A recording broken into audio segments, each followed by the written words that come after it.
we're going to do today is my wheelbarrow has a flat tyre, so let's get that fixed. A little bit of a squeeze in here today. It's raining outside. Get these WD-40. It's such a good wheelbarrow, and that's let down by a really weak tyre and rim and tube and everything associated with it. So we've got this here.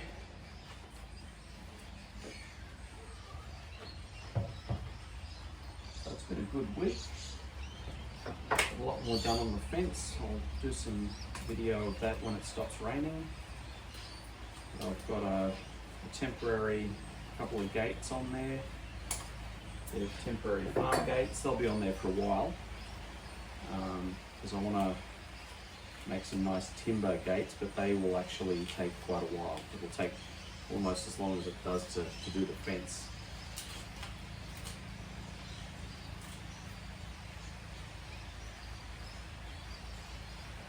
Blow this sucker up.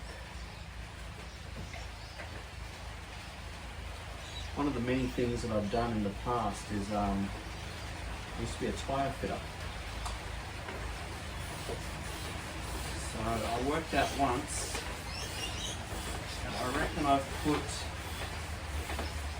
dealt with about 56,000 tyres, whether that's putting new ones on, taking them off and disposing of the old ones. So I've been around tyres a lot in my time. It's really starting to rain now. Good. We need it.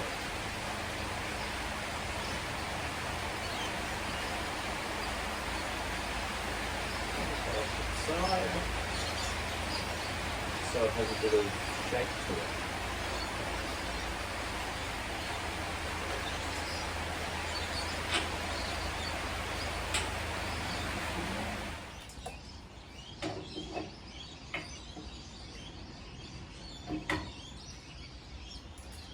Yeah, so it's good to get that the gates, the side pedestrian gate and the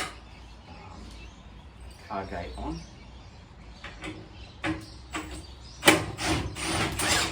Sort of makes you feel like you've done something. That is so rusty.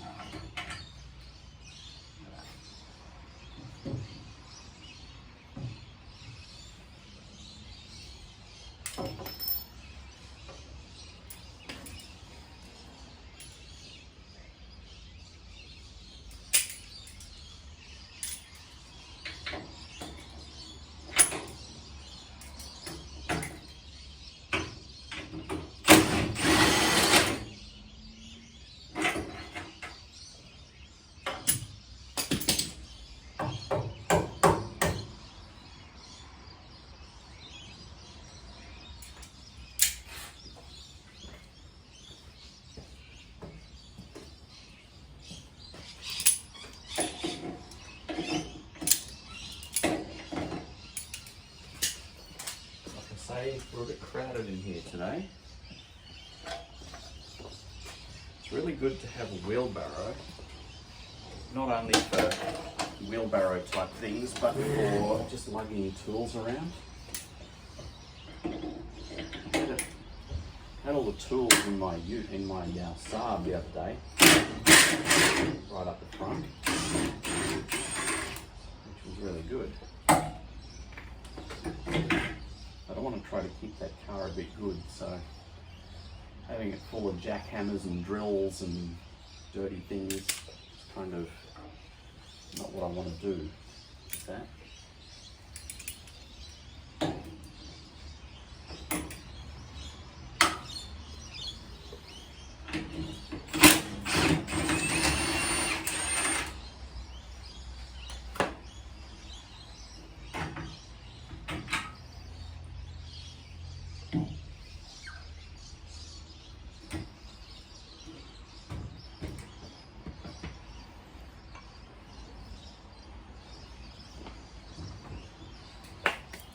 Okay, this is going to get messy.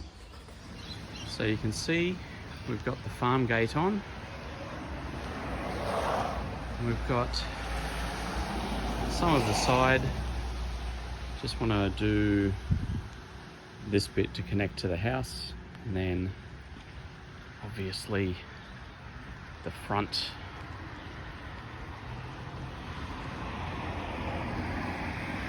So yeah, that'll look pretty cool. Okay, so what we've found is the side walls are all cracked. So it's easier just to get a new tyre and rim assembly. They're like $50. And that one's going right in the bin because it's rubbish.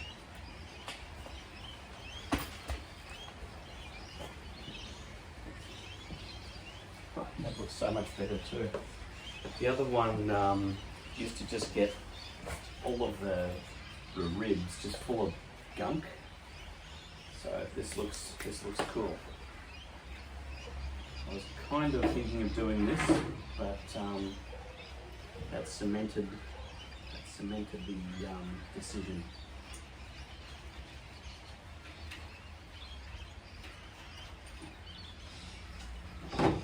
I love wheelbarrows. I'm literally considering buying. I saw these wheelbarrows in Japan, and they're basically a lot bigger than this, a lot longer, and they're square, some of them square, kind of like the back of a small utility pickup truck.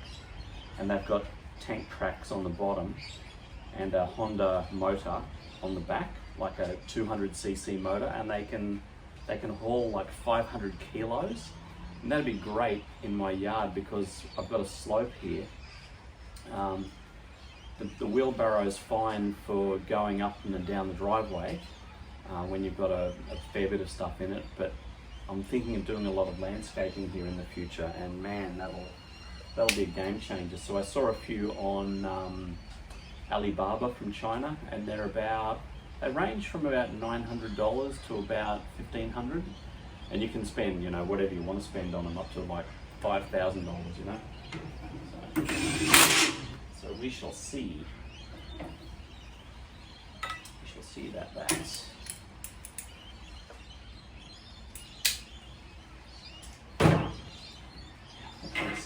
Always loved like small machines that do things for you and make things so much easier. It's just such a pleasure using stuff like that.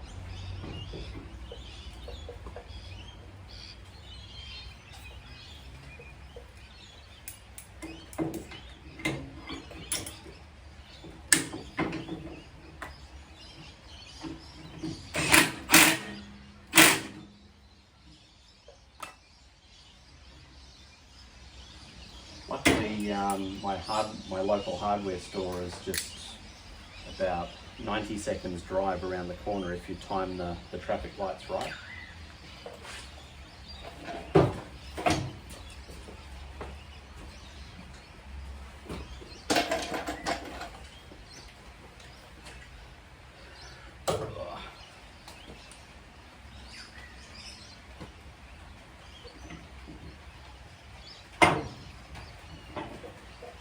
This is so good.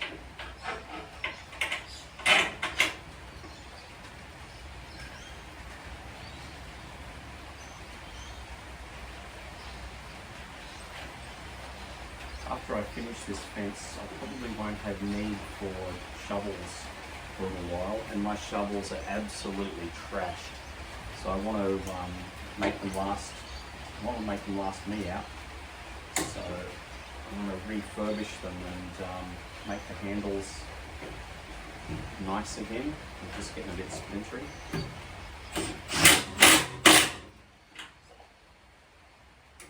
Shovels are just so versatile that they get knocked around so much. And I don't want to make them perfect, but I just want to make them serviceable so they'll last a long time.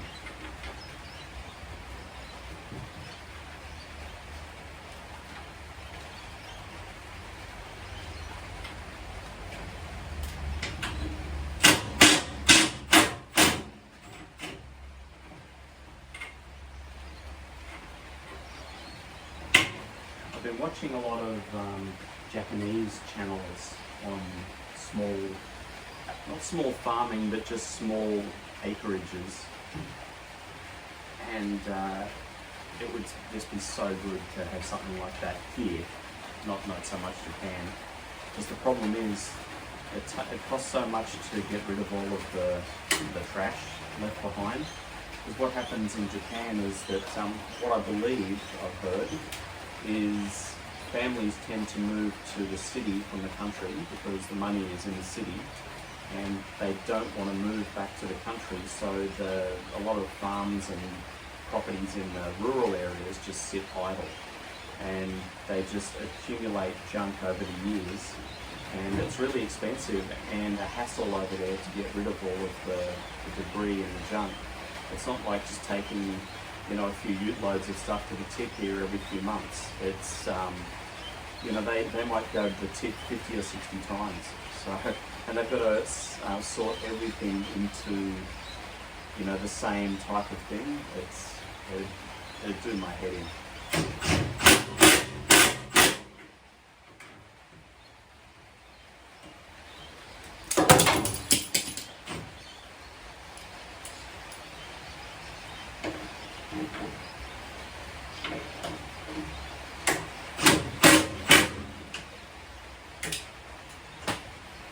Okay, so that was a good way to end the week. Just getting something fixed that's been bothering me for a little while. Not bothering me, but just something that's just been sitting there waiting to be done, that can be kind of easily done.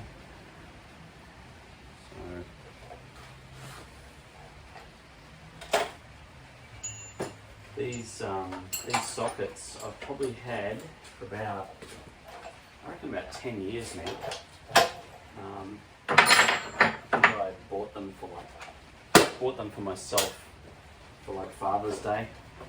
They're Sid Chrome, and they just never wear out. They never get worn when you use even an impact wrench on them. So I really like Sid Chrome stuff, and I do, for the amount of stuff that I use Kin Chrome impact things as well. And I've got Kin Chrome sockets as a smaller set, like a 1/4 inch set. But this week, as a good excuse, I need to do a lot of checking out of the big posts in the fence. And so I hate mucking around with chisels in hardwood because it's really difficult. So to help me along with that, I've got a 35mm spade bit attached to this new Bosch Blue professional hammer drill. It's not a big one, but it's just the sort of one that I would use a lot. I find that dealing with hardwood fences, batteries are good, but cords are better. So I do have an older drill, but I just couldn't seem to find the chuck and the key to the chuck. And also it was starting to wear within the chuck, so I've had it for probably nearly 20 years. So time for a new Bosch. So it's really good. I was actually looking at Makita as well, and for the price I only wanted to spend a certain amount, and the same Makita compared to this one was like chalk and cheese. It had a little reverse switch on the trigger, and I reckon that reverse switch was so brittle it would have broken within about a week of using it. So that's why I went for the Bosch. I've plugged it in. It just sounds so good. It's a keyless chuck as well, so really good. And I bought this really big, just in case this one doesn't really do what I want it to do. I bought this one as well. Look at the size of that. It's a huge bore drill bit. So, and what I use for a chisel is obviously a chisel, but I found on the softwood that utilising these multi-tools with a really good blade, like a Diablo blade, would get in and do the job really well. When you buy multi-tool blades, don't buy rubbish, buy really expensive ones. Like this one has done so much work and it's still quite sharp. So some of these blades are almost as expensive as the machine that they're attached to, so that tells you how good some blades are. So I reckon that's all we've got. I'm going to go and get some junk food, like some pizza or something, but that will do us for this evening. And it's going to rain tomorrow, so I'm going to do some more stuff probably in the shed. We'll see how it goes.